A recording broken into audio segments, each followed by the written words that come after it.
அள்ளி கொடுப்பதில் வல்லமை பெற்றவன் அப்பன் பழனியப்பன்.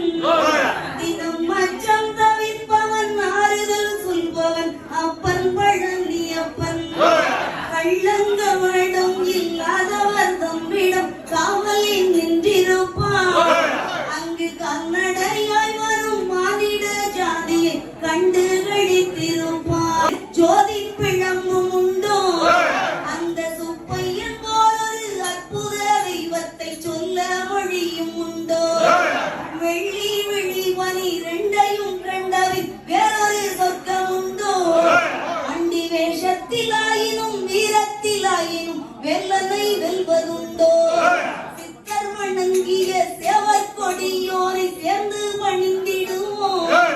அந்த சிக்கலிலாயினும் செந்திலாயினும் சென்று பணிந்திடுவோம்.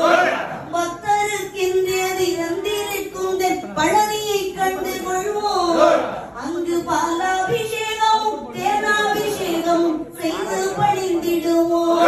செட்டி முருகன் எனும் பெயர் பெற்றவன் தெண்டாயுதம் அல்லவா. அந்த சித்திரவள்ளியும் ஜாடையில் மற்றொரு செட்டி மகள் அல்லவா. கொட்டி கொடுப்பவன் கோவிலை பார்த்திட கோஷமிட்டோடிடுவோம். உள்ளும் குத்தட்டுமே கல்லும் தட்டட்டுமே வலி கொஞ்சமும் கண்டு கொள்ளும். ஆறும்